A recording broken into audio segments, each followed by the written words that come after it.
لا حول ولا قوة إلا بالله العلي العظيم حسبنا الله ونعم الوكيل نعم المولى ونعم النصير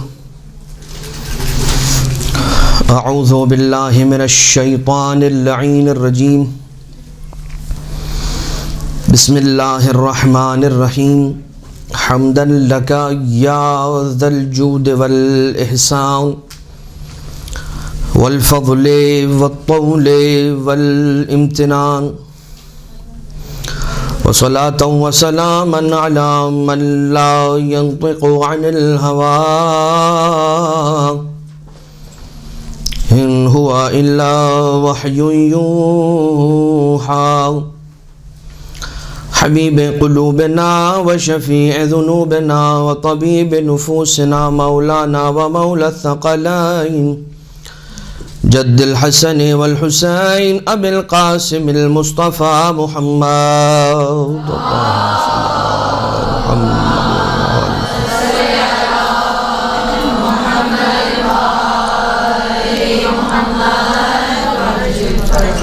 وعلى آله الذين أذهب الله عنهم الرجس وطهرهم تطهيرا اللهم صل على محمد وآل محمد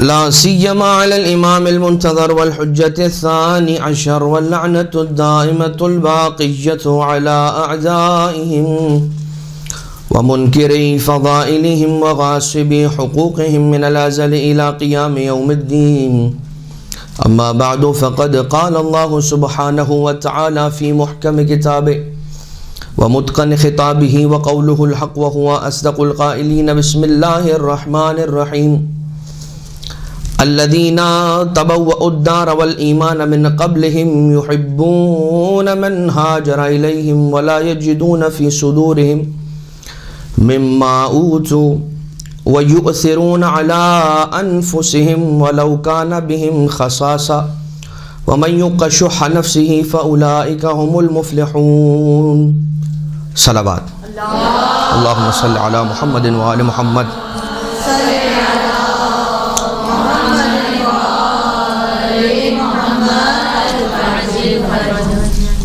پروردگار عالم نے اپنے بندوں کو نعمت وجود سے سرفراز فرمایا اور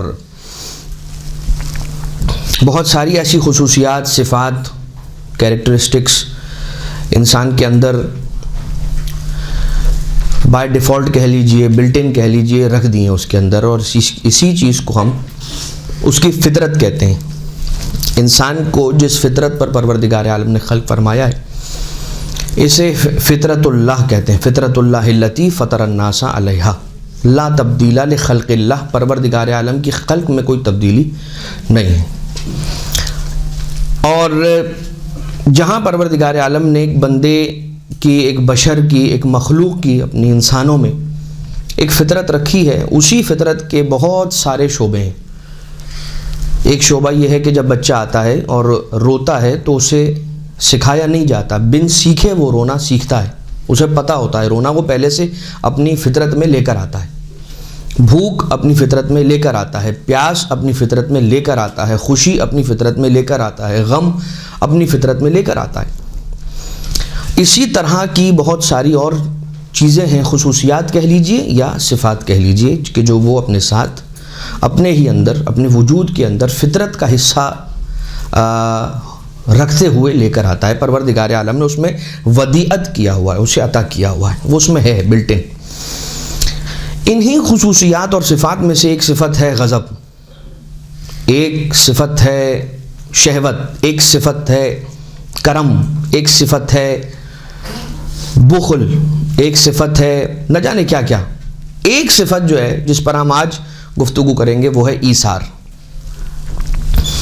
یہ انسان کے اندر ہے انسان کی فطرت کے اندر ہے یہ اور بات ہے کہ جو دوسری فورس ہے کون سی فورس نفس کی جو فورس ہے وہ بھی انسان کے اندر ہے آپ سمجھ لیجئے کہ انسانی زندگی جو ہے نا وہ ایک جنگ ہے یہ جنگ ہے کس کے ساتھ رحمانی طاقتوں اور شیطانی طاقتوں کے درمیان پروردگار عالم نے اس جنگ سے لڑنے کے لیے انسان کو جتنے بھی ویپنز ہوتے تھے اس سے اکوپ کر دیا ہے، لیکن انسان ان ویپنز کو استعمال کب کرے گا؟ جب وہ اللہ کی فورسز کو زیادہ طاقتور بنانا چاہتا ہے۔ ہم جو کہتے ہیں نا کہ سزا اور جزا کا حقدار انسان خود ہے، کیوں؟ کیونکہ اللہ نے اسے فاعل مختار خلق کیا ہے۔ یہ لفظ ہم علم کلام کے اندر یوز کرتے ہیں، فاعل مختار۔ انسان فاعل مختار بنا کر بھیجا گیا ہے، اختیار کے ساتھ بھیجا گیا ہے، جبر اور مجبور نہیں ہے، وہ اس کے اوپر جبر نہیں۔ تو وہ کیا اختیار رکھتا ہے؟ چاہے تو کرم کرے، چاہے تو بخل کرے۔ یہی وجہ ہے کہ جب تک انسان نادار ہوتا ہے، بہت ساری اللہ سے وعدے وعید کر رہا ہوتا ہے، کہتا ہے پروردگار تو مجھے ذرا دے تو صحیح، پھر دیکھنا میں تیرے بندوں میں کیسے تقسیم کرتا ہوں، کیسے بانٹتا ہوں۔ اور جب اس کے پاس آ جاتا ہے تو کہتا ہے یار یہ والا جو اماؤنٹ ہے نا یہ رکھ لیتا ہوں، اگلی بار جب آئے گا نا وہ اس میں سے بانٹوں گا۔ پھر انسان یہ وعدہ کرتا ہے کہ اب جو اگلی بار آئے گا اس میں سے بانٹوں گا، وہ جو اگلی بار والی جو کھیپ آتی ہے اس کے پاس، یا سیلری کی فارم میں آتی ہے یا کسی چیز کی بھی فارم میں اس کے پاس آ جاتی ہے، اسے پھر رکھ لیتا ہے سنبھال کر، اور کہتا ہے کہ اب اگلی بار جب اللہ تعالیٰ مجھے عطا کرے گا تو اس میں سے دے دوں گا، اور یہ چلتا رہتا ہے۔ یہ انسان کی زندگی کا ایک ایسا آن گوئنگ پروسیس ہے کہ میں صرف انفاق کے اعتبار سے نہیں کہہ رہا میں کہ انفاق کے اندر ایسا ہوتا ہے کہ جب انسان اللہ کی راہ میں کوئی مال خرچ کرنے کا ارادہ کرتا ہے تب اس طرح سے بیہیو کرتا ہے، نہیں، بلکہ اور بھی نیکیوں کے اعتبار سے ایسا ہوتا ہے کہ انسان کہتا ہے یار آج نماز شب پڑھنے کے لیے اٹھوں گا ہی اٹھوں گا، لیکن نہیں اٹھ پاتا۔ پھر کیا ہوتا ہے کہ کہتا ہے کل اٹھوں گا، پرسوں اٹھوں گا، ترسوں اٹھوں گا، ذرا ٹھنڈ کم ہو جائے پھر اٹھوں گا، گرمی کی راتوں میں اٹھوں گا، یہ تو جاڑے کی راتیں، لیکن نہیں، وہ کل کبھی نہیں آتی۔ تو یہ کیا ہے انسان کے اپنے اندر کہ کس طرح سے اپنے آپ کو اس رحمانی سائٹ کے اوپر رکھتا ہے، یہ پروردگار عالم امتحان لے رہا ہے۔ اچھا، وہ بھی بڑا کریم ہے، وہ جانتا ہے کہ اس کی فطرت کے اندر یہ کچھ ہے۔ اب ہم سزا اور جزا کی طرف بہت زیادہ نہیں جا رہے، بس اتنا آپ کو ایک آئیڈیا دیتے ہوئے آگے نکلنا ہے کہ انفاق جب انسان کرتا ہے تو اس کو اجر کیوں ملتا ہے؟ اللہ کی راہ میں کوئی چیز اگر دیتا ہے، خرچ کرتا ہے، کوئی نیکی کرتا ہے، کچھ چیز اچھی سر انجام دیتا ہے، تو اس کا اجر اسے کس بات پر ملتا ہے؟ اس کا کیا کمال ہے؟ تو اسی کا کمال ہے، کیوں؟ کیونکہ اللہ نے اس کو اختیار دے رکھا ہے۔ یہ اور بات ہے کہ انسان یہ کہتا ہے کہ نہیں، یہ جو مجھے اختیار تھا اس کے بعد توفیق جو تھی وہ تو پروردگار عالم کی جانب سے تھی۔ لیکن آ جائیے میں آپ کی خدمت میں عرض کروں کہ انفاق کس کس طرح کے ہیں۔ ہم ایثار کی طرف جانا چاہ رہے ہیں نا، تو ایک انفاق ہے کہ جس کے اندر پروردگار عالم بسم اللہ الرحمن الرحیم وَأَنفِقُوا مِمَّا رَزَقْنَاكُمْ، آیت قرآنی ہے کہ جو تمہیں ہم نے رزق عطا کیا، جس چیز سے ہم نے تمہیں لیس کیا، ہم نے تمہیں عطا کیا، اس میں سے انفاق کرو۔ تو ایک وہ انفاق کہ جو اللہ کے فضل اور اس کی عطا سے ہے، اس میں سے دے دو۔ ایک وہ ہے کہ جو انفقوا من طیبات ما کسبتم، انفاق کرو ان چیزوں میں سے، ان اچھی چیزوں میں سے کہ جسے تم نے خود کسب کیا ہے، محنت کر کے، کوشش کر کے، جاب کر کے، سروسز دے کے۔ ایک اس میں سے ایک کیا ہے؟ لن تنالوا البر حتی تنفقوا مما تحبون، انفاق ایک ان چیزوں میں سے ہوتا ہے کہ تم جب تک اپنی پسند کی جو چیز تم اپنے لیے پسند کرتے ہو، جب مارکیٹ جاتے ہو، جب شاپ جاتے ہو، جب کسی دکان جاتے ہو، کسی آؤٹ لیٹ جاتے ہو، کوئی چیز دیکھتے ہو تو پسند جو تمہیں آ جاتی ہے اسی کو انفاق کرو، چاہے اس طرح سے ہو کہ وہ دو لے لو، ایک اپنے لیے رکھ لو اور وہی اسی سیم ماڈل کی گھڑی اللہ کی راہ میں کسی کو عطا کر دو، دے دو، انفاق کر دو۔ مما تحبون تو یہی کہلائے گا۔ لیکن اذان محترم ایک مرتبہ ایسا ہوتا ہے کہ جب انسان اپنی ضرورت کے لیے کوئی چیز رکھتا ہے، اگر اپنی ضرورت کو پس پشت ڈال کر سامنے والے کی ضرورت کا خیال رکھتے ہوئے وہ چیز اسے دے دے، اسے ایثار کہتے ہیں۔ اور قرآن کریم کی آیت ہے، جس آیت کی ہم نے بھی تلاوت کی ہے، وہ مہاجرین اور انصار کے جو ایثار کی بات ہے کہ جو مہاجرین تھے جب آئے مدینہ، اور انصار نے جو ان کے ساتھ ایثار کیا وہ کیا تھا کہ ان کا اپنا گھر ہے لیکن اس کے اندر انہوں نے جگہ دی کن کو؟ مہاجرین کو بھی۔ ان کی اپنی روٹی ہے لیکن اس کے اندر شامل کیا انہوں نے کن کو؟ مہاجرین کو بھی۔ اب اس کے لیولز ہیں، ونس اگین، جو اہل بیت اطہار علیہ السلام نے انجام دیا اس مرحلے پر اور اس معراج پر عام انسان کہاں پہنچ پاتا ہے، کہاں پہنچ سکتا ہے؟ لیکن قرآن کریم کی آیت بسم اللہ الرحمن الرحیم وَيُؤْثِرُونَ عَلَىٰ أَنفُسِهِمْ لَوْ كَانَ بِهِمْ خَصَاصَةٌ، کہ اس بات کے باوجود بھی کہ وہ چیز ان سے مخصوص تھی، ان کی تھی، یؤثرون علی انفسہم، انہوں نے اپنے نفس کو پیچھے کر دیا، انہوں نے اپنے نفس کو مؤثر قرار دے دیا، اثر انداز کیا اپنے آپ کو اور پیچھے کیا، اور وہ چیز اٹھا کر کسی اور کو دے دی۔ اور جب ایثار اپنے کمال اور اپنی معراج کو اور اپنے عروج کو پہنچتا ہے نا، تو پھر آیتیں، کون سی آیت نازل ہوتی ہے؟ سورہ دہر کی جو آیتیں ہیں، پوری سورہ نازل ہوتی ہے۔ یہ صرف اور صرف اس کے مخصوص آیتیں نہیں ہیں، وہ پوری سورہ نازل ہوئی ہے جناب سیدہ سلام اللہ علیہ کی شان میں۔ اللہم صلی علی محمد و آل محمد۔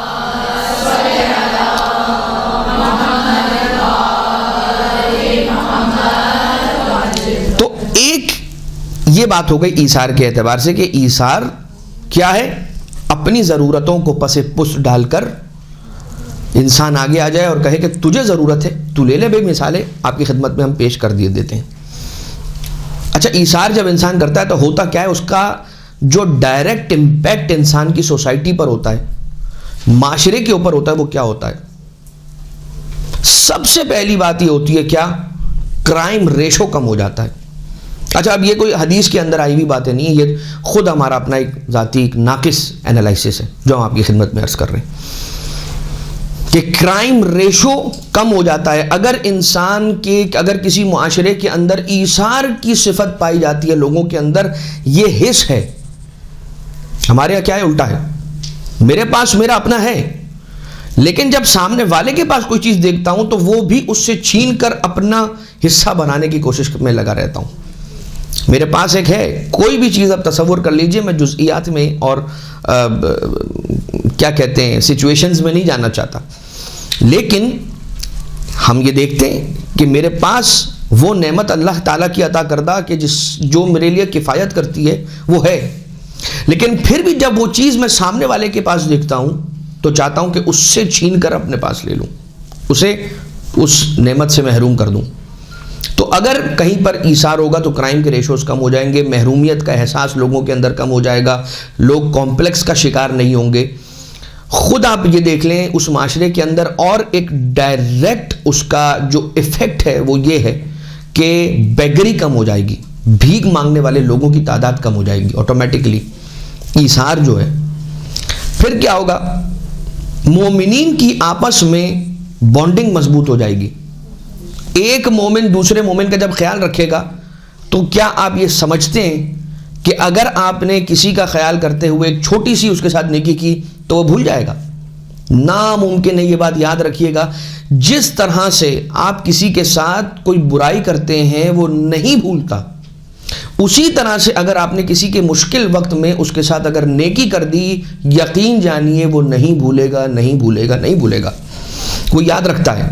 اچھا، ایسے افراد آپ کو نہیں ملتے جو یہ کہتے ہیں کہ آج میں اس مقام پر پہنچا ہوں لیکن مجھے آج بھی اس پہلے شخص کی نیکی میرے ساتھ یاد ہے کہ جب میں فلاں جگہ گیا تھا تو اس نے مجھے اپنے گھر میں جگہ دی تھی رہنے کے لیے، میں اس کے ساتھ، میں اس کے گھر رہا ہوں، اتنے دن میں نے قیام کیا۔ یہ اعلیٰ ظرف رکھنے والے انسانوں کی صفات ہوتی ہیں کہ جو چھوٹی چھوٹی اپنے ساتھ نیکی کرنے والے لوگ ہوتے ہیں، ان کے احسانات کو یا ان کی نیکیوں کو، ان کے خیر کو یاد رکھتے ہیں۔ ٹھیک، پھر کیا ہوتی ہے؟ انسان کے اپنے مال میں برکت ہوتی ہے۔ آج کے اس دور کے اندر انسان کہتا ہے کہ یار میری اتنی سیلری، 1 لاکھ روپے کی سیلری ہے مگر کافی نہیں پڑتی۔ آپ کے پاس مال کی کثرت وہ برکت کا سبب نہیں ہوتی۔ برکت قلیل مال کے اندر بھی ہو سکتی ہے اور کثیر مال بھی انسان کے لیے کفایت کا باعث نہیں ہوگا اگر برکت نہیں ہوگی۔ ٹھیک، پھر کیا ہوگا؟ اگر آپ نے ایثار کی اس صفت کو اپنایا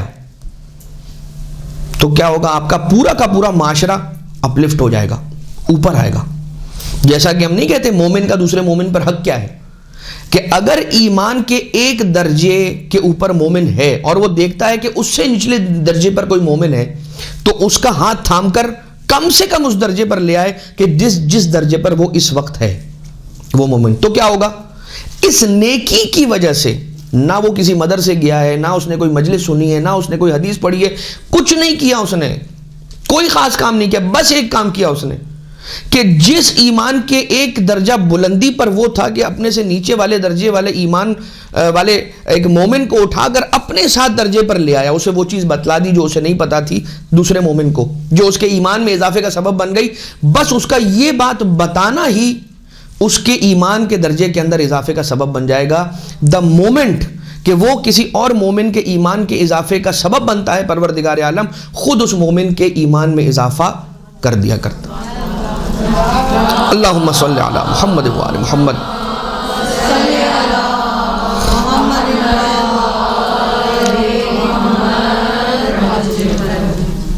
اور اس کے بعد ایک چیز اور وہ یہ کہ جو نیکی کرنے والے لوگ ہوں گے وہ بھی اللہ تعالیٰ کا یہ ایک قانون ہے، کیا کہتے ہیں، کاز اینڈ ایفیکٹ.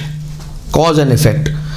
کاز کیا ہے؟ کسی کے ساتھ ایثار کے ساتھ پیش آنا، انفاق کرنا، اس کا خیال رکھنا، اپنی ضرورتوں کو پس پشت ڈال کر اس کا خیال رکھنا، اپنی ضروریات کو چھوڑ کر.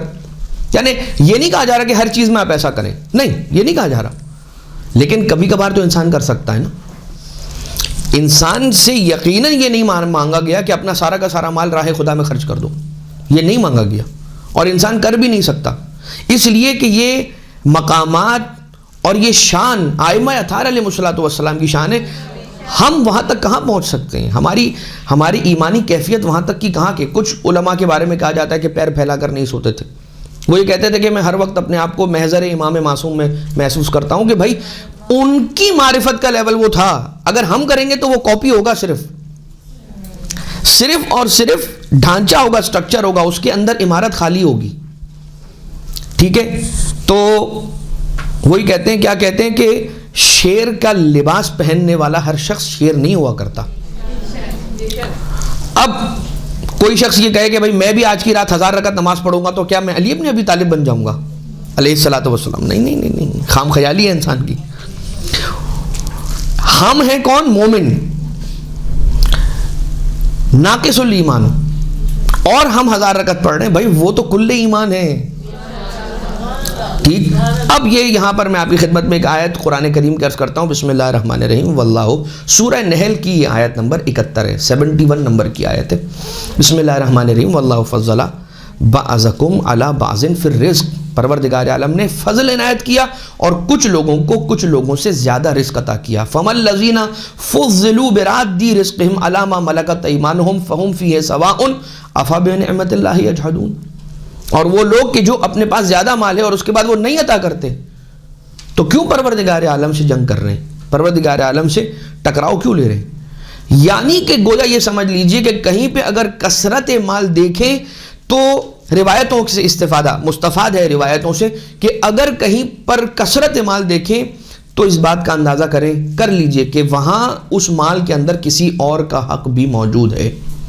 اب یہ آپ کے لیے نہیں ہے کہ آپ جائیں اور اس کو سنانا شروع کر دیں کہ بھائی تیرے پاس اتنا سارا مال ہے، تیرے مال میں تجھے پتہ ہے وہ روایت میں آیا ہے کہ کہیں پہ کثرت مال دیکھو تو سمجھ لو کہ یہاں پر کسی اور کا حق بھی ہے. یہ آپ کے لیے نہیں ہے، یہ اس مال رکھنے والے مالک کے لیے کہ جو پوزیسر ہے، جس کی پوزیشن کے اندر وہ مال ہے، وہ سمجھے اس بات کو. اس کے لیے یہ ہے پوائنٹ آؤٹ امام علیہ السلام کر رہے ہیں کہ دیکھو اگر تمہارے پاس کثیر مال ہے تو یاد رکھو اس میں کسی اور کا حق ہے. تلاش کرو، تم تلاش کرو کہ کس کا حق ہے.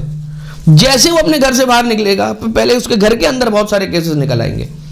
اور آپ یہ بھی دیکھیے بہت سی مرتبہ ایسا ہوتا ہے کہ جب انسان انفاق کی نیت سے یا کسی کو کچھ دینے کی نیت سے گھر سے باہر نکلتا ہے تو لازماً اس کی جیب میں وہ جو دینے والے پیسے ہوتے ہیں جب وہ ہوتے ہیں پڑے ہوئے تو سامنے سے مانگنے والا اس کے پاس ضرور آتا ہے.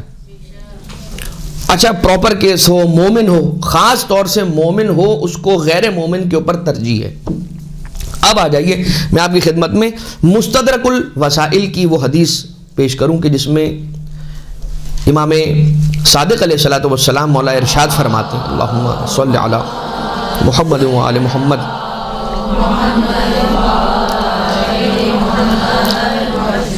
مومنین کون ہوتے؟ ہم البررۃ بالاخوان فی حال الیسر والعسر.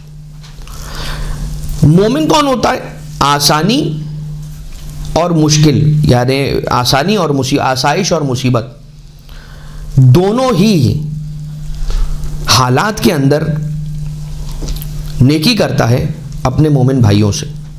والمؤثرون علی انفسہم, اور ایثار کرتے ہیں اپنے نفس پر. فی حال العسر کذالک وصفہم اللہ فقال ویؤثرون علی انفسہم ولو کان بہم خصاصہ. انہی لوگوں کی تو تعریف کرتے ہوئے پروردگار عالم نے قرآن کریم کی اس آیت کے اندر ارشاد فرمایا وَيُؤْثِرُونَ عَلَىٰ أَنفُسِهِمْ, اپنے نفسوں کو بھول جاتے ہیں, چھوڑ دیتے ہیں, بھول جاتے ہیں کہ مجھے بھوک لگی ہے. دروازہ کھٹکھٹاتے ہوئے مانگنے والے اس سائل کو اپنی حصے کی روٹیاں ساری دے دیتے. قرآن کریم کے اندر یہ ہم البررۃ بالاخوان فی حال اليسر والعسر, یسر میں آسانی میں, عسر میں پریشانی میں. آسانی میں پریشانی میں دونوں حالتوں میں کیا کرتے ہیں؟ نیکی کرنا نہیں چھوڑتے, اخوان کے ساتھ, اپنے برادران کے ساتھ. ٹھیک, یہ ایک حدیث ہو گئی مولا چھٹے امام علیہ السلام کی. اور ایک حدیث ہے مولا امیر المومنین علیہ السلام کی کہ جنہوں نے عثمان ابن حنیف کو, کون تھے عثمان ابن حنیف؟ احسنتم, بصرہ کے گورنر تھے. بصرہ کے گورنر تھے, مولا کائنات علیہ السلام کی جانب سے معین تھے بصرہ کے اندر. عثمان ابن حنیف کو خط میں لکھا. اچھا, یہ جو خطوط ہے نا, ایک چارٹر دیا ہے مولا نے کنہیں؟ مالک اشتر کو. ایک چارٹر دیا ہے جناب عثمان ابن حنیف کو. غالباً ایک چارٹر ابو ذر غفاری رضی اللہ تعالیٰ عنہ ان کو بھی دیا ہے. اب یہ جو عثمان ابن حنیف کو مولا نے خط لکھا ہے اور جو چارٹر دیا, یہ سمجھ لیجئے, یا جو ان کو نصیحتیں کی ہیں, اس کے اندر امام مولا کا ایک پورا جملہ ہے کہ مصر میں اور دوسری جگہ کے اوپر, وہ جگہ کہ جو اس زمانے کے اندر غربت زدہ علاقے تھے کہ جہاں پر یہ طے تھا کہ بچے بھوکے سوتے ہوں گے. امام علیہ السلام مولا ارشاد فرماتے ہیں وَأَبِيتُ مِبْطَانًا وَحَوْلِ بُطُونٌ غَرْسًا وَأَكْبَادٌ حَرًّا, کہ کیا یہ ممکن ہے کہ علی ابن ابی طالب علیہ السلام شکم سیر ہو کر سو جائیں اور اس حالت کے اندر کہ ان کے آس پاس خالی پیٹ, بھوکے پیٹ والے موجود ہوں اور تڑپتے ہوئے کلیجے, روتے ہوئے کلیجے موجود ہوں. مولا کائنات علیہ السلام ارشاد فرماتے ہیں کہ یہ نہیں ہو سکتا. خود کو دوسروں کو خود پر ترجیح دینے والے مولا کائنات علیہ السلام یہ ارشاد فرما رہے ہیں کہ علی ابن ابی طالب علیہ السلام یہ نہیں ہونے دے سکتا. اچھا, اب مولا کائنات علیہ السلام کی بات کریں, جب اہل بیت اطہار علیہ السلام کی بات کریں گے ایثار کو لے کر, تو یہ وہ گھرانہ ہے کہ جس گھرانے نے بڑا فقر و فاقہ دیکھا ہے, بہت فقر و فاقہ دیکھا ہے. شہزادہ حسن اور حسین علیہ السلام بھوک کی وجہ سے, اللہم صلی علی محمد و آل محمد,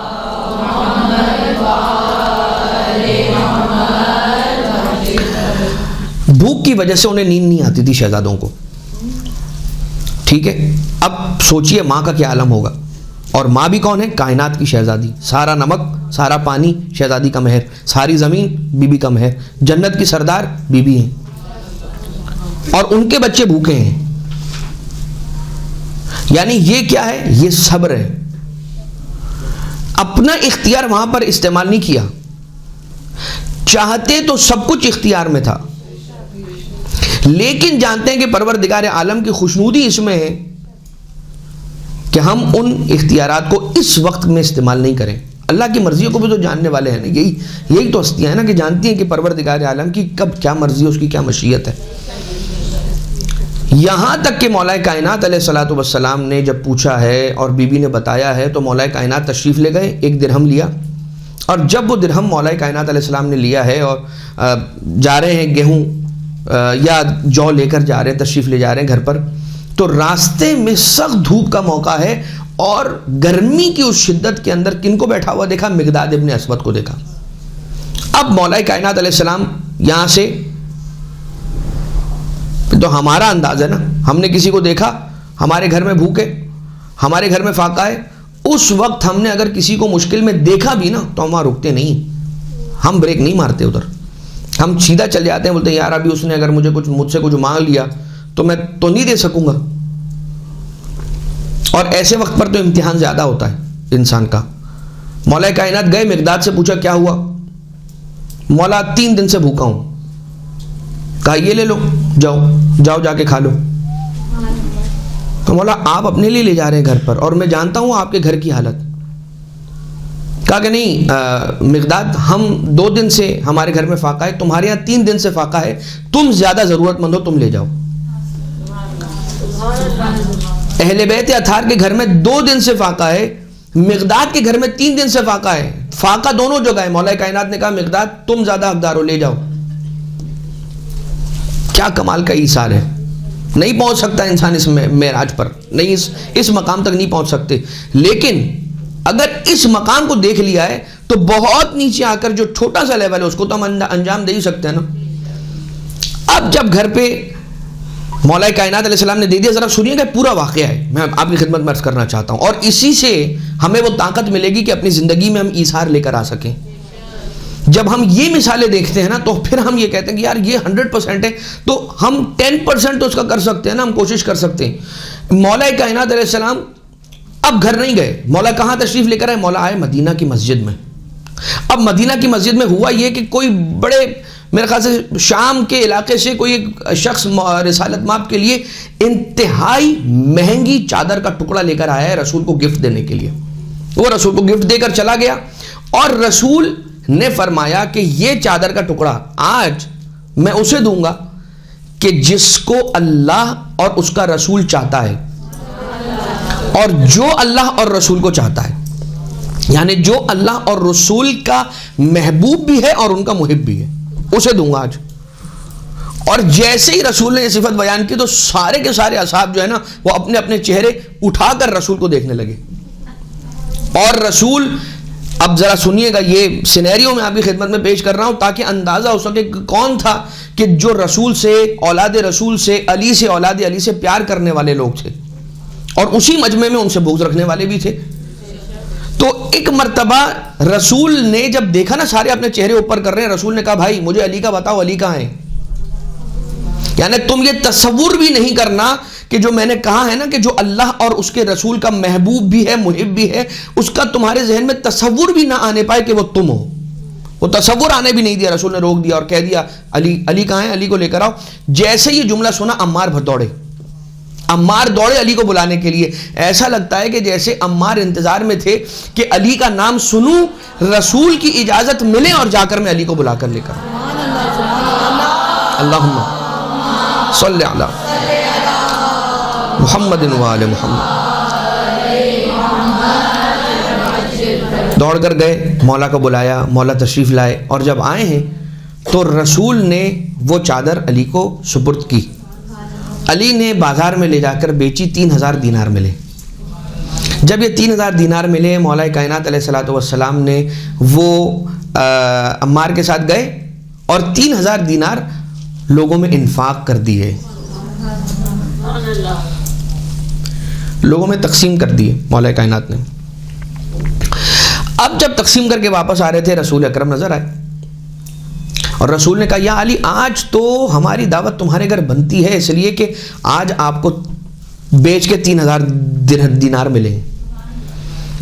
رسول کو نہیں کہا یا رسول اللہ میں اس وقت سب کچھ بانٹ کے آ گیا ہوں، آپ کیا بات کر رہے ہیں؟ میں تو سب کچھ بیٹ دیا، میرے جیب میں تھوڑی کچھ آیا ہے، نہیں بولا۔ یہ علی ابن ابی طالب علیہ الصلوۃ والسلام، مولا کائنات، امیر ممکنات، حلال مشکلات،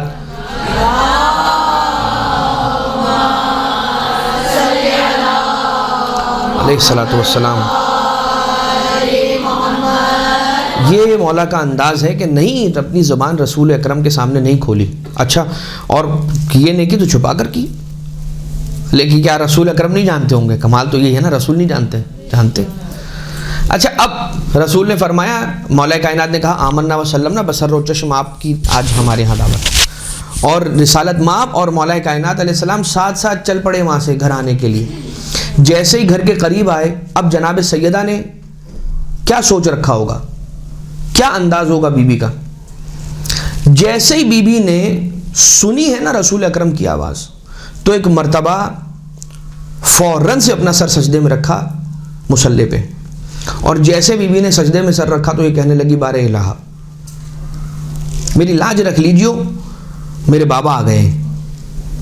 اور بس ابھی بی بی کی دعا، اے خدا اپنے فضل سے ہمیں غزہ عنایت فرما، یہ دعا بی بی نے سر کو سجدے میں رکھ کے مصلی پہ کی۔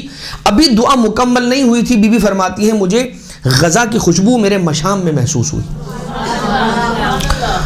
اور جیسے رسول آئے تو بی بی اپنے حجرے سے وہ تشت لے کر غزہ کا اپنے بابا کی خدمت میں آئی ہیں اور رکھا اسے، اور جیسے ہی غزہ کو رکھا ہے اور ایک نوالا رسول اکرم نے چکھا ہے تو مولا کائنات علیہ الصلوۃ والسلام سے کہنے لگے اے ابو الحسن، اس میں سے مشک اور عنبر کی خوشبو آ رہی ہے، یہ تم نے 3000 دینار جو تمہیں ملے تھے اس سے تو نہیں خریدا ہے نا؟ یہ جو 3000 دینار ملے تھے اس سے تو نہیں خریدا ہے نا ابو الحسن؟ مولا نے فرمایا نہیں یا رسول اللہ، اس سے نہیں خریدا ہے۔ اتنے میں دروازے پہ دستک ہوئی۔ جب دروازے پہ دستک ہوئی تو مولا کائنات علیہ الصلوۃ والسلام اٹھ کر جانے لگے۔ رسول اللہ نے کہا اے ابو الحسن، دروازے پر شیطان آیا ہے۔ اچھا، یہ جملہ جب مولا کائنات سے پوچھ لیا نا، اس کے بعد بی بی سے پوچھا تو بی بی نے کیا فرمایا کہ یہ غزہ جو ہے وہ من عند اللہ آئی ہے، اللہ کے پاس سے یہ غزہ آئی ہے۔ اب دروازے پہ دستک ہوئی، رسول نے فرمایا اے ابو الحسن، دروازے پہ شیطان آیا ہے، خبردار دروازہ نہ کھولنا، وہ شامل ہونا چاہتا ہے، لیکن یہ غزہ وہ غزہ ہے کہ جو صرف اور صرف تم سے، ہم سے اور ان اولادوں سے مخصوص ہے، کہ جو یہاں پر اس دسترخوان پر بیٹھے، کون؟ یعنی کہ امام حسن و امام حسین، یعنی کہ پنجتن پاک، یعنی کہ اہل بیت سے۔ خبردار، اللہم صلی علی محمد و آل محمد۔ رسول کی غزہ میں شریک، ہماری غزہ میں شریک نہ ہونے پائے، نتیجہ کیا ہے؟ سمجھنے کی بات، فہم روایت کیا ہے؟ فہم روایت یہ بھائی، جو رسول کی اولاد رسول کی، جو رسول کی غزہ میں شامل نہ ہو سکتا ہو، وہ رسول کے منبر میں اور رسول کے منصب میں کہاں سے شامل ہو سکتا ہے؟ یہ تو یہ کیا واقعہ تھا؟ یہ یوں تھا۔ اچھا، یہ ایک واقعہ ہو گیا۔ ایک واقعہ ابو سعید خدری یا ابو سعید خدری کن کی جو راوی ہیں ان سے ملتا ہے کہ ایک دن مولا کائنات علیہ السلام جناب خدیجہ طاہرہ، جناب سیدہ سلام اللہ علیہ سے کہتے کچھ کھانے کے لیے ہو، فرمایا کہ ہمارے گھر میں فاقہ ہے، اور اس کے بعد کہا کہ اے رسول کی بیٹی، آپ نے کیوں نہیں بتایا؟ فرمایا انی لاستحی من الہی ان تکلف نفسک ما لا تقدر علیہ، کہ میں شرما رہی تھی، مجھے حیا آ رہی تھی کہ میں آپ سے کہتی کہ کہیں آپ اس تکلیف، اس زحمت میں نہ پڑ جاتے کہ جو آپ کے لیے بہت گراں ہوتی۔ اب اپنے سے زیادہ دوسروں کا خیال کرنا، ایثار، وہ واقعہ آپ کو یاد ہے؟ میں اس واقعے کو مکمل نہیں کروں گا، صرف اشارہ دے کر آگے بڑھ جاؤں گا۔ مولا حسن مجتبیٰ علیہ السلام بیٹھے ہوئے ہیں، والدہ کو دیکھا مصلی پر ہیں، ساری رات گزر گئی دعا کرتے ہوئے، مناجات کرتے ہوئے، مگر ساری رات پڑوسیوں کا کبھی نام لے رہی ہیں، کبھی دوسرے مومنین کا نام لے رہی ہیں، کبھی مومنات کا نام لے رہی ہیں۔ مولا حسن مجتبیٰ علیہ السلام کہتے ہیں صبح تک میں نے انتظار کیا کہ میں اپنا نام، ہمارا نام اپنی والدہ کے زبان مبارک سے جاری ہوتا ہوا سنوں کہ وہ ہمارے لیے دعا کر رہی ہیں، مگر نماز ختم ہو گئی، ان کی دعا مکمل ہو گئی، بیوی مصلی سے جدا ہوئی، اور میں نے پھر سوال کیا کہ اے مادر گرامی، آپ نے سب کے لیے دعا کی، ہمارے لیے دعا نہیں فرمائیں گی؟ ہمارے لیے بھی دعا فرمائیے۔ جناب سیدہ نے فرمایا الجار ثم الدار، کہ پہلے دوسروں کے حق میں دعا ہوگی، پھر تمہارے حق میں دعا ہوگی۔ کیا روایت ہے سنیں گے آپ؟ جو شخص اپنے گھر سے دوسرے برادر مومن کی مدد کے لیے، اس کی قضاء حاجت کے لیے، اس کی حاجت روائی کے لیے نکلتا ہے، تو اس کی حاجت روائی بعد میں کر پاتا ہے، پہلے پروردگار عالم لکھ دیتا ہے کہ اس کی فلاں فلاں حاجتوں کو میں نے پورا کیا، میں نے اسے عطا کر دیا۔ اب آ جائیے ایثار کا ایک اور نمونہ، ایسا نمونہ کہ جو آپ نہیں بھولیں گے انشاءاللہ، اس لیے کہ اس کے پیچھے مولا امام سید سجاد علیہ الصلوۃ والسلام کی روایت ہے، اس روایت سے میں آپ کی خدمت میں عرض کر رہا ہوں۔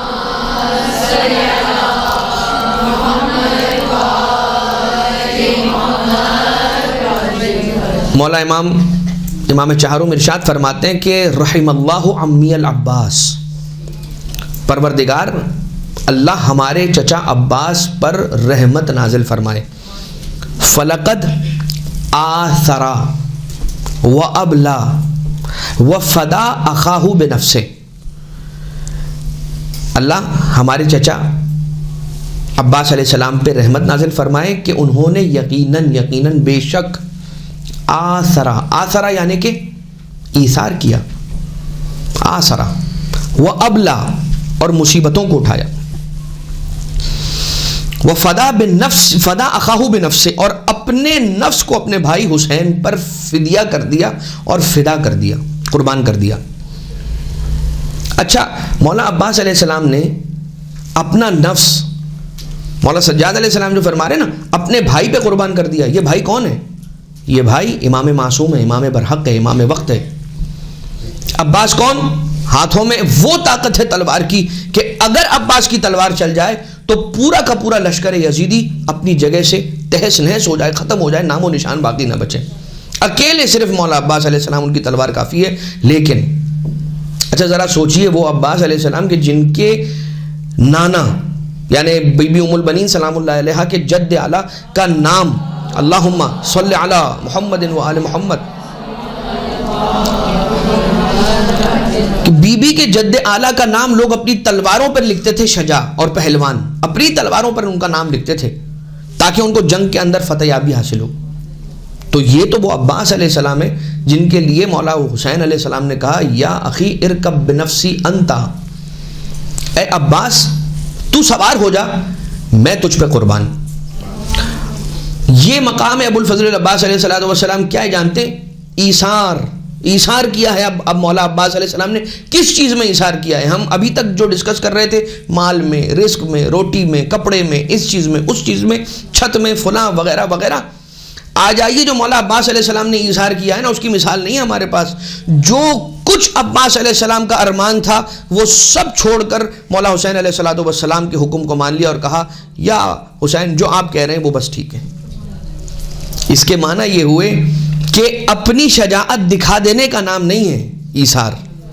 ایثار ہے اگر امام معصوم علیہ السلام کہہ رہے ہیں نا کہ نہیں رک جاؤ ابھی، تو ٹھیک ہے میری زندگی کا ارمان ایک طرف ہو جائے مگر میرے آقا اور میرے مولا میرے امام کا کہا ہوا وہ کہیں مجھ سے چھوٹ نہ جائے. فَلَقَدْ آثَرَ وَأَبْلَى وَفَدَى أَخَاهُ بِنَفْسِهِ. اچھا کیا عباس علیہ السلام کے لیے تلوار چلانا مشکل کام تھا؟ پوری کربلا کے میدان میں جو جتنے بھی افراد تھے نا، ان میں سے جتنے بھی لوگ ہوں، کسی کا بھی نام لے لیں، یہ اس کے بارے میں ڈسکس کیا جا سکتا ہے. لیکن آقا عباس علیہ السلام نے عباس کے لیے تلوار چلانے سے زیادہ تلوار کو روک لینا زیادہ مشکل تھا. لیکن لقد آثر وابلا وفدا اخاہ بنفسہ، اپنی خواہشات اور اپنے ارمان کو چھوڑ دیا. ہم اس چیز میں بھی ایثار کو مد نظر رکھیں کہ بہت سی ایسی مثالیں ہیں، بہت سی ایسی باتیں ہیں، بہت سی ایسی سچویشنز ہماری زندگی کے اندر آتی ہیں کہ جس کے اندر ایک طرف ہماری خواہش ہوتی ہے کہ ہم یہ کر جائیں، لیکن دوسری طرف ہمیں امام معصوم علیہ السلام کی مرضی کا معلوم ہوتا ہے کہ نہیں، اگر امام معصوم علیہ السلام یہاں ہوتے تو وہ کہتے یہ نہیں یہ کرنا ہے. اب میں نے دیکھنا ہے کہ میں اپنے نفس کی بات سنوں یا اپنے نفس کو ایثار کر دوں اپنے امام معصوم علیہ السلام پر. تو کامیاب وہی ہوگا کہ جس نے اپنی مرضی کو چھوڑ کر، جس کی اپنی کوئی مرضی ہی نہ ہو، لقد آثر وفدا اخاہ بنفسہ علی نفس بنفس، یعنی سب اپنے آپ کو چھوڑ دیا، ختم کر دیا، فدا کر دیا، فنا کر دیا. اور اب عباس ہے کیا؟ مرضی حسین کا دوسرا نام عباس ہے.